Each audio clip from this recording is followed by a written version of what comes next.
नमस्कार विद्यार्थी मित्रांनो, आपलं स्वागत आहे आपलं यूट्यूब चॅनल कॉम्पिटिटिव्ह स्ट्रगलर्समध्ये.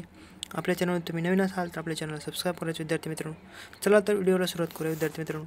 स्पर्धा परीक्षा क्षेत्रामध्ये PSI, STI असिस्टंट किंवा ग्रुप सी किंवा राज्यसेवा मेन्समध्ये जोड्या लावा किंवा सरळ सेवा भरतीमध्ये अशा प्रकारचा प्रश्न विचारला जातो विद्यार्थी मित्रांनो. 1 मार्क तुमच्या हातातला आहे, त्यामुळे विद्यार्थी मित्रांनो याकडे दुर्लक्ष करू नका.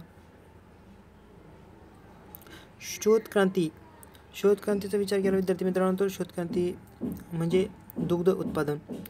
त्यानंतर हरित क्रांती जी आहे ती गहू आणि तांदळ उत्पादनामध्ये झालेल्या विद्यार्थी मित्रांनो 1960-1965च्या नंतर जी भारताच्या क्षेत्रामध्ये म्हणजे शेती क्षेत्रामध्ये जो क्रांती झाली त्याला गहू व तांदूळ उत्पादन क्रांती म्हणतात.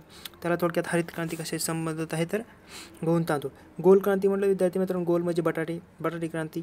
तपकिरी क्रांतीमध्ये चांबडी आणि कोकण. गुलाबी क्रांती म्हणजे कोळंबी आणि झिंगे, कांदा वगैरे. ओके. करडी क्रांती ज्या विद्यार्थी मित्रांनो खतासाठी प्रसिद्ध आहे. चंदेरी रजत म्हणजे थोडक्यात अंडी उत्पादनाशी विद्यार्थी मित्रांनो. सुवर्ण क्रांती जी आहे ती फळे उत्पादन.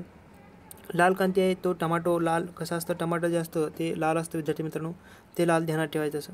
अमृत क्रांती म्हणजे नदीजोड प्रकल्प आणि नील क्रांती म्हणजे मत्स्य उत्पादन विद्यार्थी मित्रांनो. त्याच्यानंतर सोनेरी